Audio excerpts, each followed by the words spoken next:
Welcome everyone to the webinar. Our overall goal is to develop simplified value-added solutions and for complicated non-standard case studies. This first webinar focuses on document automation, the how-to, 3 simple steps that Boulant will share with us in a few minutes. Again, please have your cell phone ready to log into Poll EV if you haven't already, or log into another window on your computer. And again, thank you. If you have any questions during the webinar, please enter it in the Q&A so that we can attend to it as it comes up, or we'll try to address at the end of the webinar. We really appreciate you taking the time to join us here today, especially in light of the COVID. And we understand that everybody's quite busy. And we just hope that your family and you are safe. And just to kick it off, my name is Jim DeVries, founder of Enhance International Group. We're a platform of 40 consulting companies, and SaaS providers dedicated to empowering your organization's workforce by leveraging EIG's partners' tenured expertise. Our goal is to provide collective, collaborative, experienced thought leadership to enable organizations to deliver self-sustaining, positive margin growth, the competitive advantage, focusing on 90-day action plans.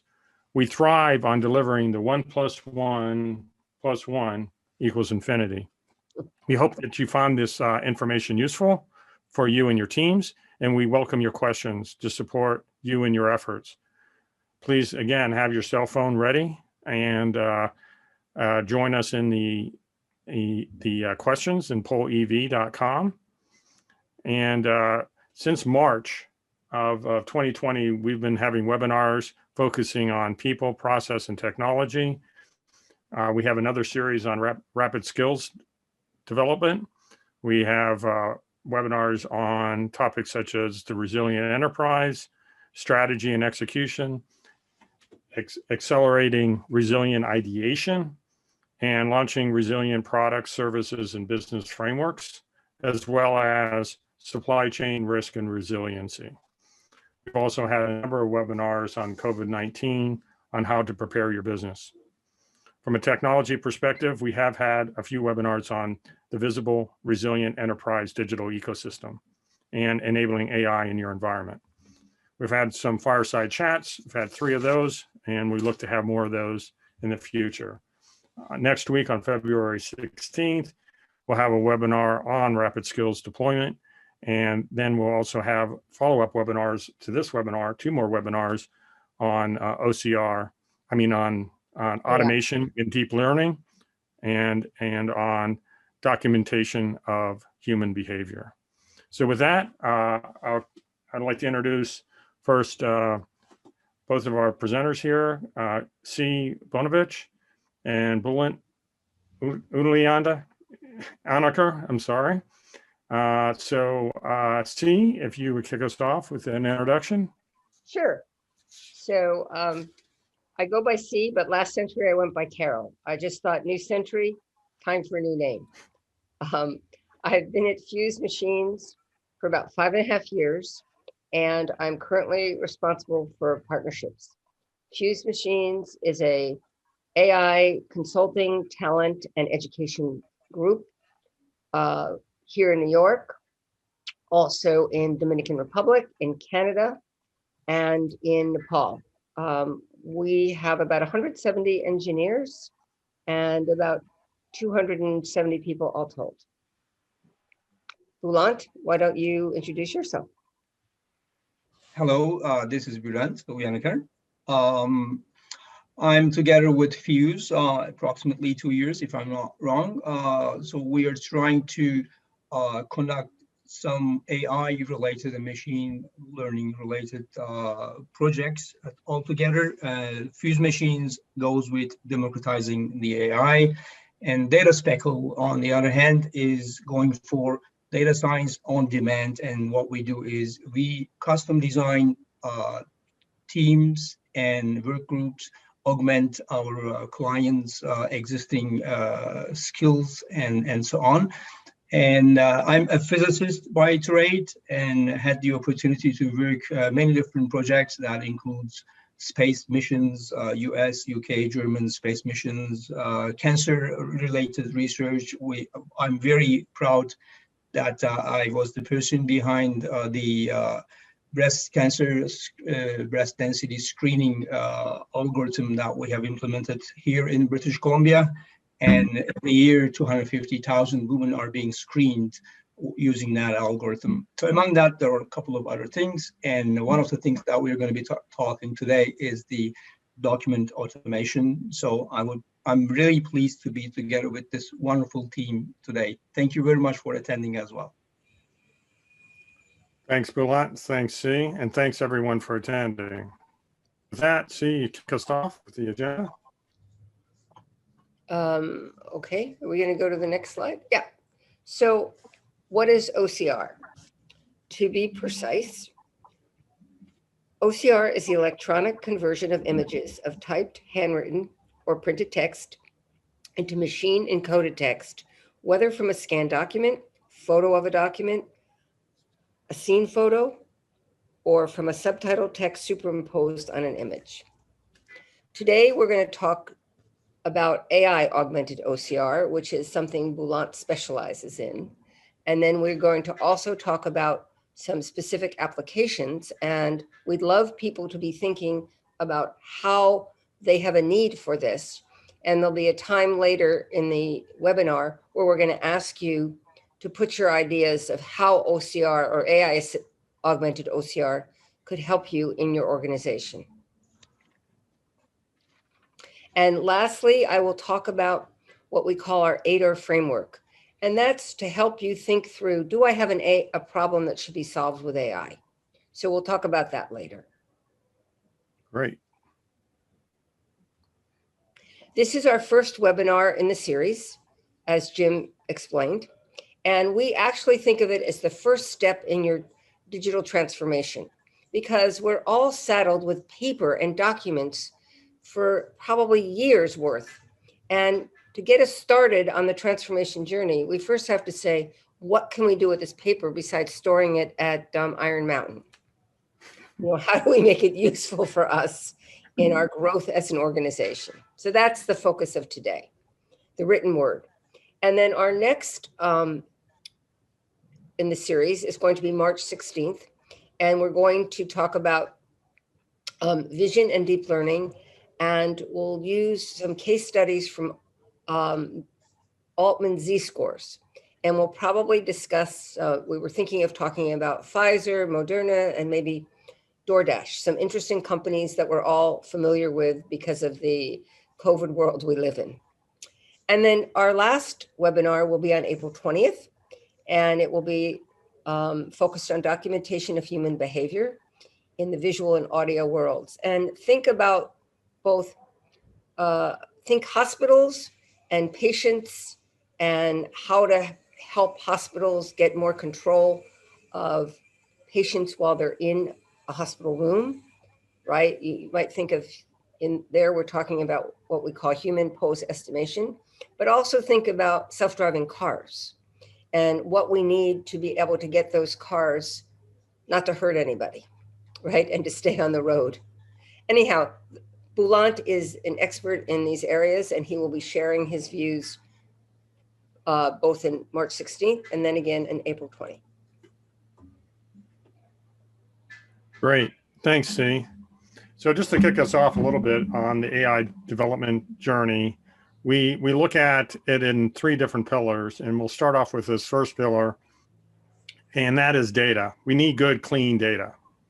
And so there are a number of tools to help us with that journey of getting good, clean data. We have data mining that's traditionally used. Enterprise information management is the data about the data and the validity of the data. Then we start getting into e-commerce and user interfaces, and then process mining, robotics, process automation, and so forth. The purpose of this is to kind of show from bottom to top that we go from disparate data to having a data ecosystem where data is viewed as an asset for your company. So if you do these out of order, you can do it, but you'll have limited success over a time period. That's what we espouse. Then our second pillar is called visibility. And that's where you move from rear view mirror reporting, having data after the fact, like in SQL reports, you're collecting data after generally a day or even a week after the actual event. Then we had business intelligence reporting where we can see it easier, but it's still lagging.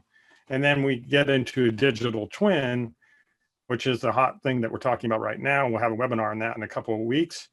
And that is focused on making data real time.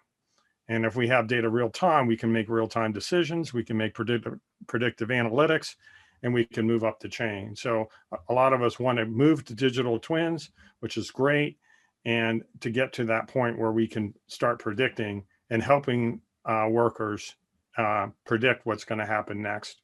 And so we can be more effortless in our workflow. The last pillar is artificial intelligence, which is what we're focusing more on in this webinar.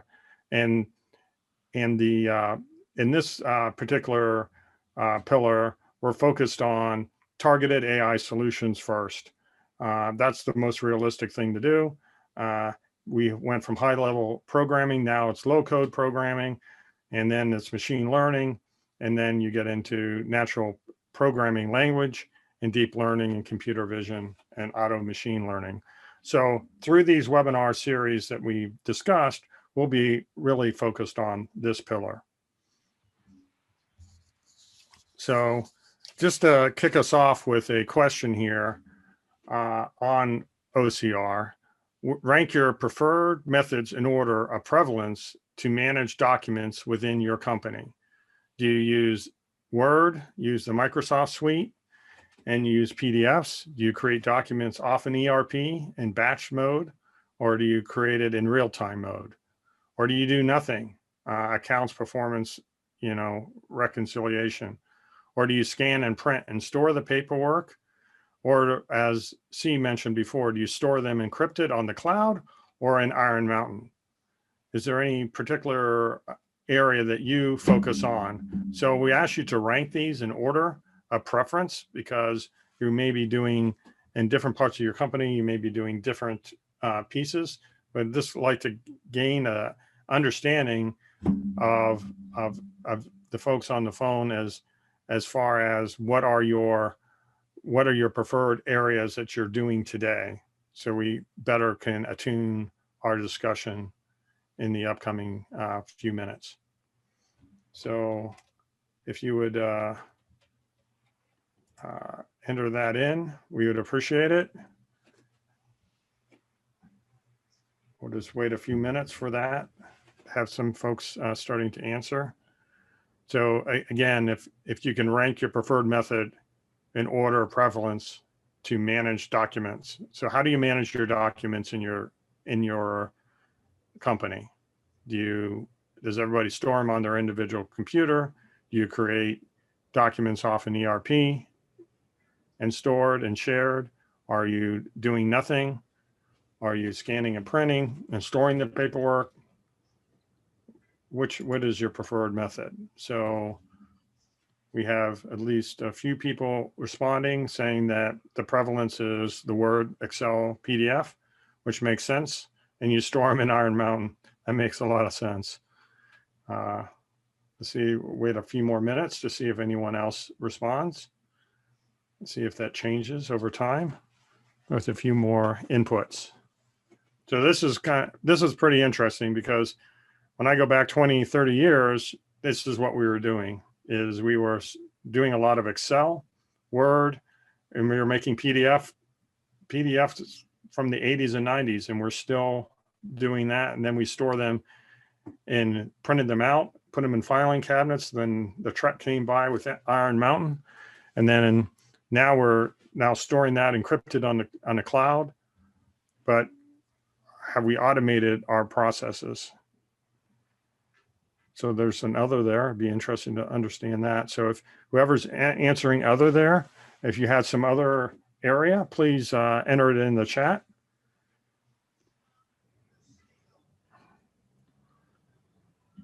or the Q&A. So Boulat, do you have any comments on this and what you're seeing and what you've learned over the years? I think this is pretty common, pretty usual. Word and PDF are usually the common way of storing information and text. We see text all around, and PDF is actually one of the best attempt to make the document portable and digital, and as much as what you see is what you get. That's the idea. But as we all know, that PDF is not what you see is what you get. It's actually you get something that you don't really see what's happening behind the scenes. But this is probably the most people are using PDFs and Excels. Obviously, there are some other things, but time to time, because text is everywhere, time to time we need to scan documents to extract information. Sometimes text is embedded in figures and tables and some other formats. And sometimes we have an invoice or we have some business documents. We would like to simply extract them and process them. So I think this fits the experience that we're seeing and most of the requests that we get from our clients as well. This is pretty much what we were thinking. Thanks, everyone. This is a tough one to fill out right away of a ranking. That's the most difficult entry. So I appreciate you taking the time to rank, and feel free to keep at it, and we'll come back to it after the webinar and update the results when we send you the slides. So with that, I think we're going to kick it off, get into high gear here with Boulat and in the development history of OCR. Yes, so as we said, text is everywhere. Information is all around, and we would like to really understand what's happening. And it's very interesting that we are visual creators, and everything visual and audio visual, maybe I should just correct this, because every time we see a text information, we try to convert this to a visual format or something that is audible, and it's actually lying behind the all incentives probably. If we simply look at, we have just prepared a couple of things for you to refresh your memory on what was happening in the OCR area. So here are the milestones, some of the milestones. Obviously, we skipped some of them. The earliest idea goes back to reading the text and converting it into an audible format. And that's a very interesting thing. It just starts with an astrophysicist. So Fournier Dalbé is actually the first idea. We will have a little demo on how that worked and what was the idea behind as well, just within a couple of minutes. But the idea is, if you have a text and if you can simply use some optical device to shed light on it and just get the reflection, and is it possible to convert that into voice? And that's actually a wonderful idea. And the second thing is the Austrian Tauschek's idea. It's just a reading machine. The idea is, if you can project your image to a screen, and if you have a lens that simply magnifies it, and if you have a rotating disc in front of it, which has the holes in the shape of digits and letters, and if you can match whatever you see on the screen, would that help? And we see, like, all this is just going back to figuring out the text information and how we can convey that text information into a digital format.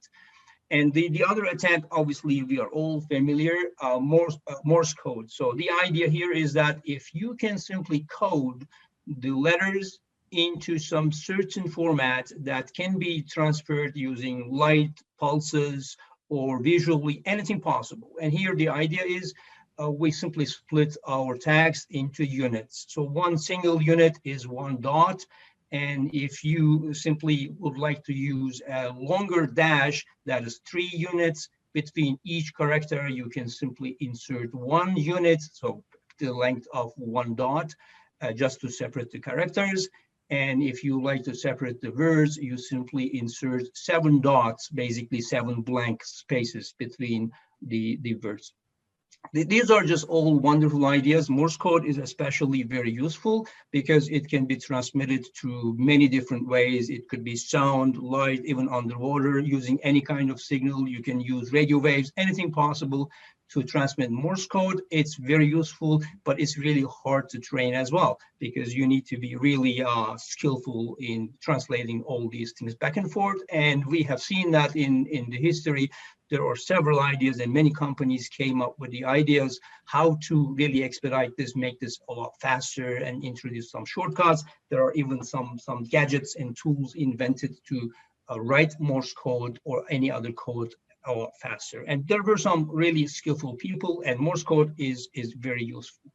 When we just go one more step, we see that the visual cues can be actually converted into vibration. So that is the octagon idea. The idea is you have a camera, you have some sort of an optical device. It just looks for the images, and those images are simply transferred into a pad. And on the other side, you can see in that image, there's a pad you can simply put your fingers on. Again, this is all just the basic idea behind is to aid people who cannot read or poor vision or visually challenged. That pad on the other side just creates vibrations. And in the past, actually, it has been used a lot. But interestingly, even the company is not producing these devices anymore. We see that there are a lot of people still using them. And it's a very interesting way of converting text into vibrations. So in a way, it's digitizing in a different platform. Then obviously came the ideas. So what can we do? Like if we like to convert more detailed information, is it possible to scan some certain codes? Here we have the idea of barcodes, and there are some companies that we have seen in the history that they simply came up with really inventive ideas. All of these ideas are really brilliant ideas because the investigation and all the research actually yielded very interesting devices like flatbed scanners or just barcode scanners are all the results of these efforts from Abbey and Kurzweil Computer Products and such. Kurzweil later on is sold to Xerox, I believe is just around 90s. So all these ideas really paved the way for OCR ideas and OCR software. We're going to go a little bit more into detail how OCR and the modern OCR is working. But when we just come to 2000s, we see that OCR is widely available on the internet. So online, you can actually scan using your phones. You can translate text from anything possible. And one of the most important things that we can probably mention that is the biggest milestone, the Tesseract idea. So we will go into detail of the Tesseract a little bit, but with that Tesseract idea, we simply, a new era, so to say, is started. We simply started using OCR and those ideas a lot more and a lot more often in many other projects. Next slide, please. Oh, here we go. I have something that I have prepared, and I hope it is going to work nicely. We tried a couple of times, but if you can see here, is my camera on? Yeah. If you can see here, I have prepared a blank sheet of paper, and in this paper, I have a little slit over here. So it's just, let's light through. And I have one sample text here. I'm not quite sure if I can just make this work, but the whole idea, this is actually the basis of how OCR works. So now you have a text. It could be logo, it could be a printed document, it could be a scanned document, it could be anything possible. And you may want to eliminate some of them. The text may be in a table or in a figure and so on. The idea here is we have this slit over here. And if I just take this, let me just try to make it nice. if I can just take the slit, is it visible? Just please provide me some feedback.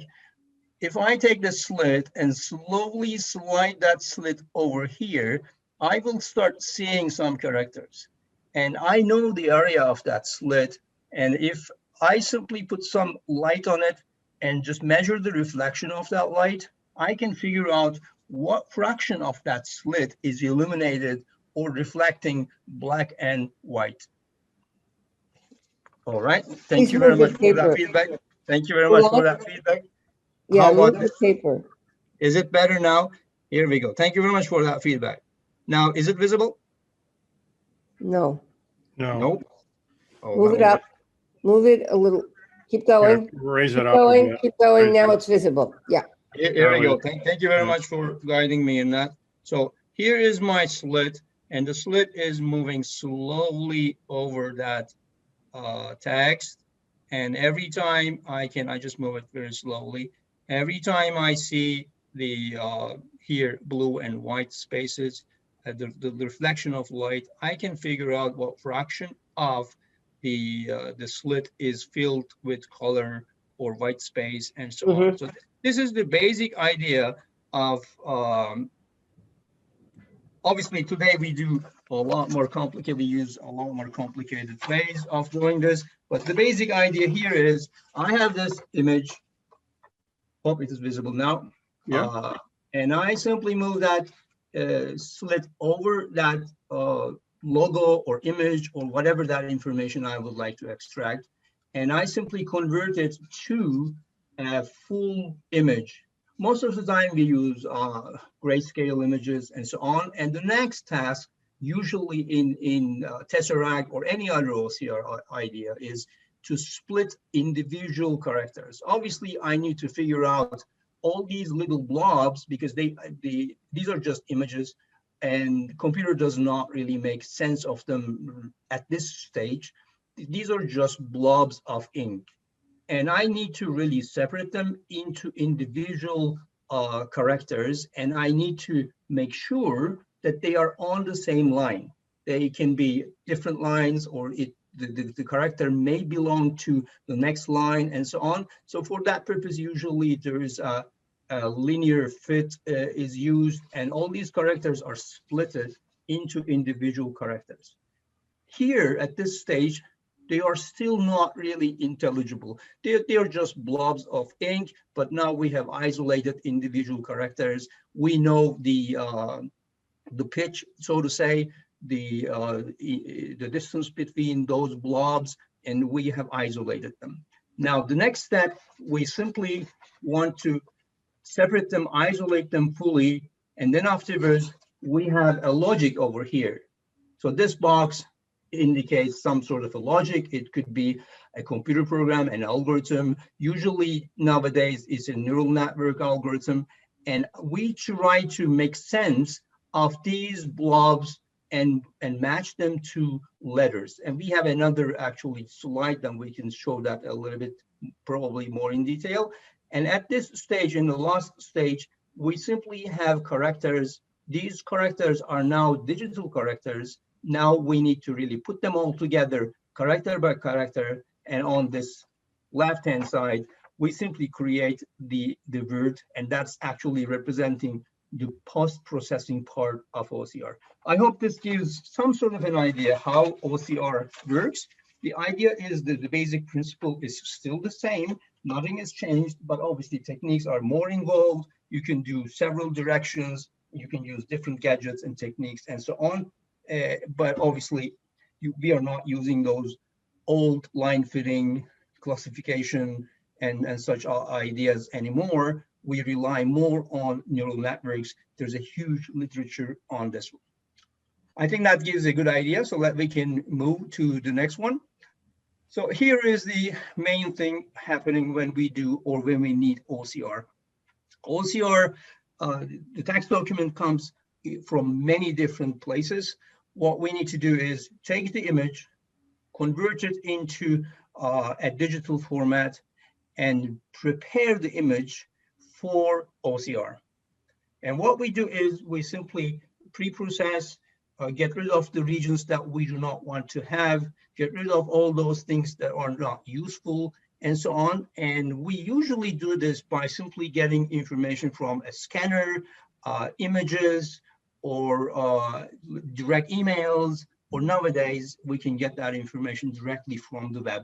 So any of that information that needs to be pre-processed, and that's a very crucial step when we like to do OCR, because as we see, there is no inherent logic in those algorithms. That includes Tesseract, which was actually a groundbreaking development. But even in that, there is no specific logic about what comes in, what is the meaning of those things. The Tesseract algorithm only tries to figure out the characters as good as possible, and then afterwards words as good as possible to represent the original document as closely as possible to the origin. So here is the ideas, and afterwards what we do is we detect characters, we recognize the characters, then afterwards go back, like in our example, to try to make sense of those individual words, verify them, and this is actually a two-step process.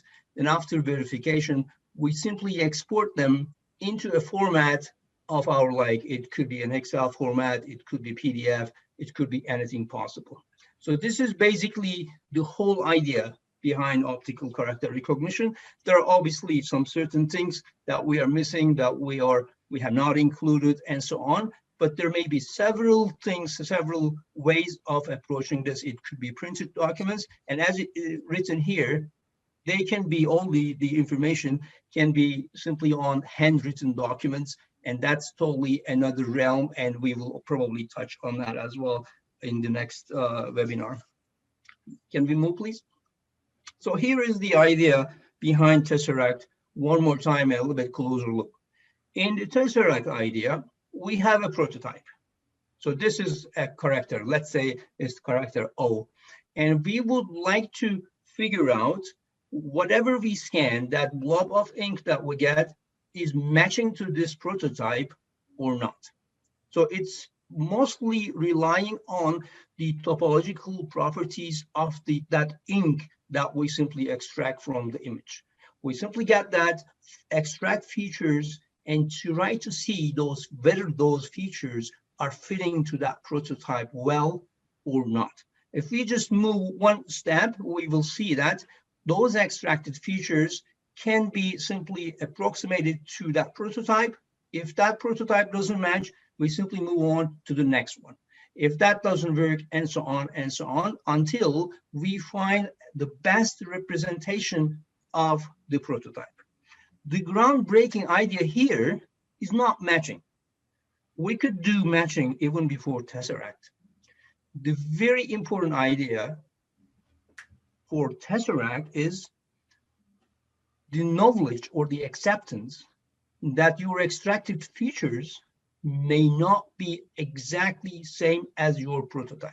So basically, you have a prototype, you create some features for your prototype, and you scan something, and you say that whatever I scan may not match the whole prototype exactly. In that way, if there are some scanning effects, if there are some failures in those characters, if there's something happening with the print and so on, it is still possible to find the best or the closest possible prototype, and hence figure out that that character actually is not complete, but it is a good representation of the prototype that I think of. So that's a groundbreaking idea, because it has not been implemented before Tesseract idea.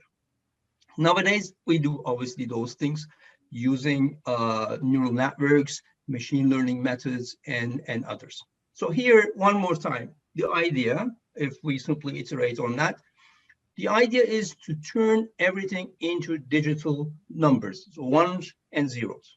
So we would like to have those ones and zeros from those numbers, and when we have them, we try to extract that information, whatever is embedded in that document, and we try to extract, transform, just neglect the parts that we don't need, and then afterwards we go for reconstruction, so to say, of the document, taking it from image space to the digital processable number space. That is the whole idea. But how we can do this? Well, OCR is one way. And as we said, there is no logic behind OCR in terms of your document. It has a lot of logic in terms of neural networks, all these fascinating ideas and so on.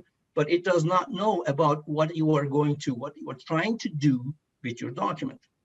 When it comes to this, then we need to really augment the OCR approaches with computer vision and deep learning. When we say computer vision, what we say is, here I have a document and I want to extract that part. Here I have an invoice. I would like to extract, let's say, the total sum amount or the customer name and so on. So basically, the target is on that specific page. We know approximately where it is, but it's on that page. And we will extract that information. So in that case, computer vision augmentation for OCR is definitely the way to go, and that's what we do. However, what if the information that I'm looking for is in a huge book or in a huge collection of images, and I don't know where that customer information is? In that case, I need to simply train the algorithm to understand, scan all these documents one by one, inspect them, and understand that this page is not related with customer, this page is actually related with something else, and so on and so forth. Basically, that brings us to the realm of deep learning. What we are saying is that we are actually looking for the needle in the haystack, but it is not possible to do all these kind of things one by one. Well, even if it is possible, it's time taking. So let's just move on with this one and try to summarize the basic idea behind 3 steps. We say 3 steps. The first step is, however, is the natural one. We may even call this the 0th step if your document is already in digital format. If it is already in digital format, obviously you don't need to scan, you don't need to do all computer vision and deep learning and so on. These are all not needed.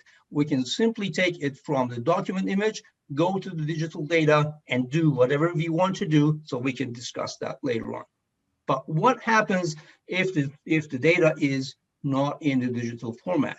If it's not in the digital format, the straightforward approach is simply converted using OCR, or in a way, some sort of intelligent character recognition.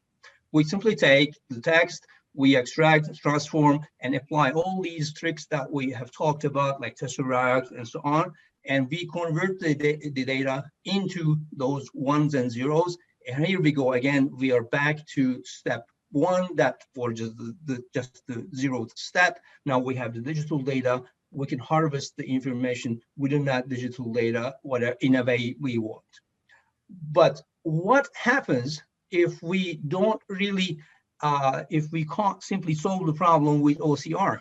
What happens if we need to figure out whether this is a logo? What happens if there is a placard, or if there's a figure, and which is in our text is embedded in it, and we would like to extract that information? What happens if the vision is obscured and OCR cannot simply take care of that? We know those inherent problems of OCRs. OCR is very well known to confuse between zeros and O's and ones and L's and all these kind of things. Obviously, not all fonts, although we just claim that OCR is some sort of font invariant, but it's actually not 100% font invariant. So in those cases, we simply use computer vision augmentation for OCR. We simply go for the methods of pattern recognition, and we simply take the problem in the platform of probabilistic approach. We try to figure out what is probable, and if you simply consider there is a word, and that word is probably spelled in some certain way, in that way, actually, we can simply introduce the ideas of natural language processing, and we can simply augment our OCRs. And one more step further, if we just go and there is no digital information, and we don't know where the information is, there you go. Deep learning and all these kind of ideas shine in that, because it is the algorithms trained can figure out all these drift associations between the features that we extract from the whole document and find out the page or the figure or the location of any information that we are looking for. Obviously, in that stage, our task is not finished. We still may have to go back to the computer vision ideas to extract the patterns, or we still have to go for OCR. But deep learning shines when basically you are looking for the needle in the haystack. When we are in the second stage, when you have the digital data, then all the worlds, all the windows of data mining, processing, information extraction, decision making, all these kind of things are opening to us, and then we can just go to that stage of harvesting the information. So basically, if we like to summarize, if there is data in digital format, we simply directly go to that. If there is no information about this, we simply go for OCR and ICR and deep learning. So Bulent, could you also share font size, how that affects this whole process? Yes, font size may be actually very interesting, because font size may vary within a given document, and OCR it has actually very good ways of tackling with this. At the end, we should not really forget OCR is some sort of a computer vision algorithm, but it's not specifically designed for some certain things. Yes, font size is very crucial, and we have seen so many examples that font size is affecting, especially varying font size and unusual fonts and different spacing between the kerns of the characters and letters. They may really affect the accuracy of OCR. Thank you for reminding me that, Jim. Thanks, Bulent. See? I need to unmute. There you go. Yep. Okay. So what we'd like you to do is put down what kind of a problem you'd like to solve with OCR. And when you're writing this, instead of putting a space and just going on to the next letter, or is it, Jim, is it word or letter? Each phrase, so each word, Okay, separating each word. Yeah. Has to be separated with an underscore, as opposed to just leaving a space. Otherwise, each word will come up individually. So if you have a phrase like "I like it that way," you need to put an underscore between "I like it that way." Underscore that way. Yeah.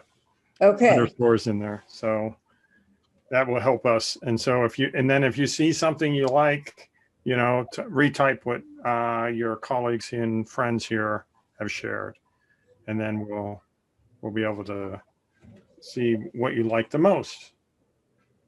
Just see. Okay. I'm going to participate. So let me find my poll.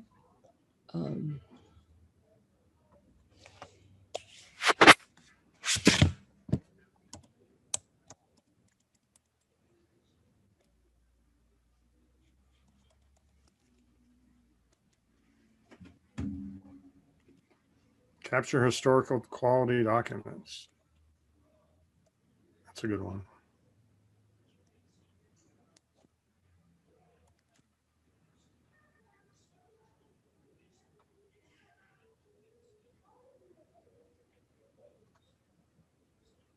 Expense data, I'm guessing. Pulling in a general ledger, maybe, or invoices, expense mismatches. Yeah, those are common. Invoices. Great. These are great ideas here. Tickets. Yeah.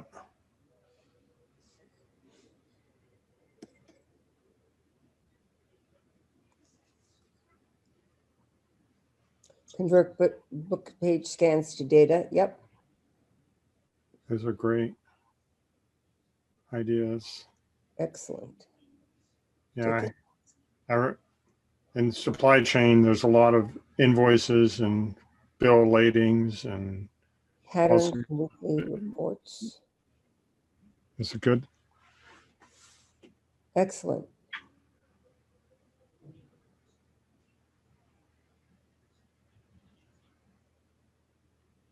ID recognition, printed. Those are great ideas. Yeah, those are. Lula, can you comment on these as far as what you've worked on in the past? Yes, these are wonderful ideas. Thank you to the audience. Tickets and invoices are straightforward and they're really needed. And there are so many online websites that are claiming to do many of those things, but we know that many of them are not really even using machine learning. But invoices, tickets, ID recognition, I find is interesting. And scanning and converting a whole book is actually a fascinating idea. And obviously a lot of business use in terms of expenses and ledgers and matching things and IDs and passports. Yes, I think these are wonderful ideas. Yeah, expenses is pretty common use today. You scan in your expense and it goes right into the right area, the dollar amount, and you verify it Right. right on your cell phone. So that's a common use today that wasn't even around, 15, 20 years ago. Now it's common. And people are taking pictures right on their cell phones and submitting them jointly. Yeah. Excellent. Any other comments? What about old documents, Boulant? Can you repeat that one more time, please? Old things that are old. As things get older, how is it more difficult? If they're visible and if we can get a good image, they are not really. It's fine. Maybe some fonts are changing. If you just remember very old fonts, they can be probably trained separately. Apart from that, the meaning in language and in the spoken language and the meaning of words are changing and shifting. So NLP may have some difficulties with that. Apart from that, I think it's quite the same as the other documents. Great. Great. Thanks, everyone, for your participation. And we'll just move to the next slide. What? Well, here is just a little summary, if we want. It's just telling us about what we can do, what kind of data sources, and what kind of information we can use in this. So basically, the idea is mining the data, getting information, and just converting all these images and text into numerical information. That numerical information can be relevant to business. It can be business sensitive information. It could be just news or anything. It could be sentiments of people that you are in interaction with. It could be an analysis of your competitors, what they are doing, how they are doing, how well they are doing. It could be as good as just going for platforms like LinkedIn and similar to extract information about yourself, competitors, or anything that you are interested in. It could go to web scraping, getting information from the web directly, and so on. So basically, the whole idea is you have the data, you can convert this into intelligible digital format, ones and zeros in our case, we usually say, and then feed them into a machine learning algorithm. This is not only, that information is not only textual. Sometimes the information comes in visual format, like people are moving all around, as we are going to be discussing in one of our webinars, so real-time CV and deep learning. Sometimes the information comes in terms of speech and signals and many other things, and they all can be harvested. The basic idea behind all of them here, as we like to summarize, is convert the data into digital and processable format, then harvest the information that you want.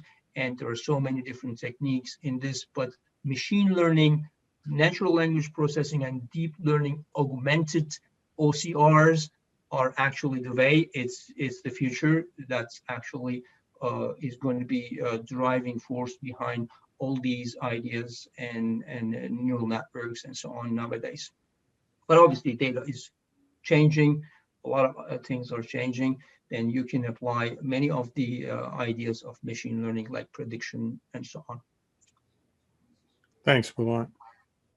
And we've already discussed most of this, but just a reminder that all of OCR can help greatly in process mining of getting that data ready so that when you do hyper automation, which is the latest buzzword to include all of these different techniques, that process mining and so forth, that they're available. So this is more information that can be used to automate your processes. And we know that, automation, can automate 50 to 70% of the tasks. And if we do that, that results in, a 20 to 35% annual run rate and of cost efficiencies and a reduction of straight through processing time of 50 to 60% and a return on investment with triple digits. So very often you're searching for information when you're doing this with the data that's in your system, but there's a whole plethora of data that can be brought in through using OCR that has been untapped that you would really want to leverage as you move forward in your AI journey. From an accounts payable continuum perspective, you have your ERP plus your paper. So again, you're bringing those two together. You digitize your paperless with those technical enablers like OCR and RPA, as we just discussed. And then we bring in automation alerts and machine learning to help you making decisions more efficiently and effectively. And then we can get to deep learning and computer learning.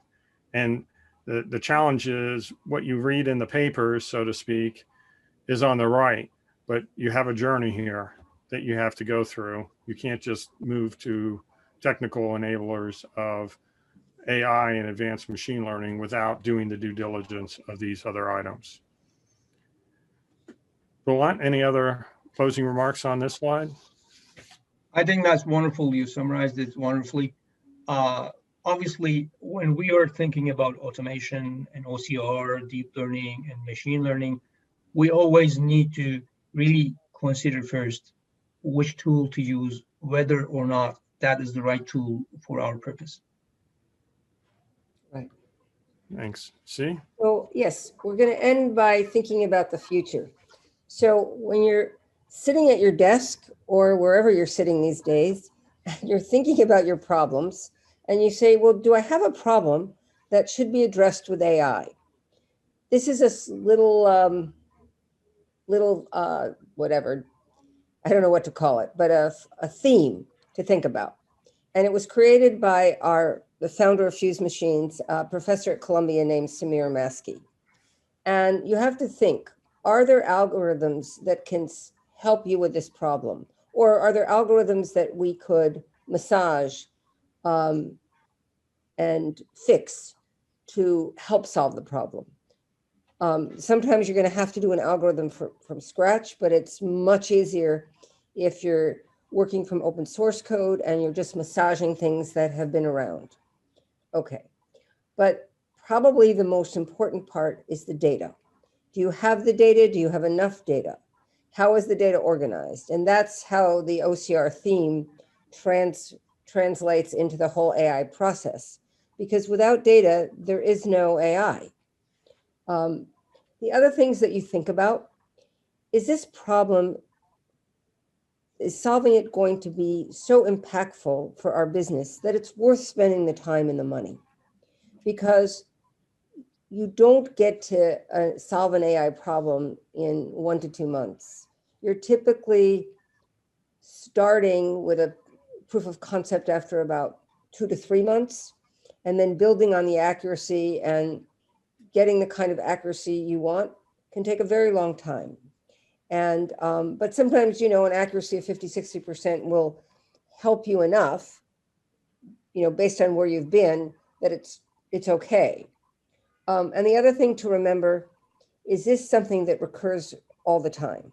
Because that's where AI is going to be useful. When this is not a one-off, it's probably not worth people's time and effort if the problem is only going to occur once. Those are the themes that we will talk about as we move forward in the series. And just think about them. And please, you can email any of us with questions. And if you've got something that you think is an AI problem and you'd like some feedback on it, any of us or all of us would be happy to get on the phone and chat with you. Thanks, C. So to close it out here, I think Bulent has a summary to help us out. Oh, I don't know if this is a real summary, but yes, the moral of the story is keep it simple. So we take the first one. So this is the very well-known attribution to William of Ockham, 14th century philosopher. Right. We don't know whether he said this or not, but basically choose the simplest solution possible. Do not multiply the entities entering into your theory unnecessarily, and giving everything is equal. The simplest solution should be preferred. That's basically, we need to really understand that we need to go with the simplest solution. OCR and machine learning or deep learning may not be a good fit for the problem. And we know that OCR can have inherent problems, especially if you have some certain things on the documents, the document quality cannot be improved and so on. So that must be also assessed. So we can't simply blindly off the shelf take OCR and apply to any problem. And basically the moral of the story, if I like to summarize, use OCR only if it solves your problem. Excellent. Thank you. Thanks, Bulent. Thanks, Steve. Thanks, Jim. And with that, yeah, you're welcome. Thanks, everyone, for joining. If there's any takeaways that you have, please feel free to email us, or you can type them in here. We'll leave this open for a while. It'll be live, and you can respond to different ideas that you have. We'll be sure to get back to you on that. And again, this is the first of a series of webinars on OCR and automation and deep learning. We look forward to seeing you in future webinars. And next week, we'll be having a webinar on closing the widening skills gap. We call it rapid skills deployment and our 90-day action plan. So we look forward to seeing you there next week. And thank you again for all your time. And we appreciate your participation in the webinar. Great feedback. Many thanks. We'll send you invites. We'll send you invites to the upcoming. Yeah, everybody will get an invite for the upcoming. Bulent, anything to close this out? Thank you very much for everyone attending, and thank you very much, Jim and Carol, organizing all this. It's been wonderful.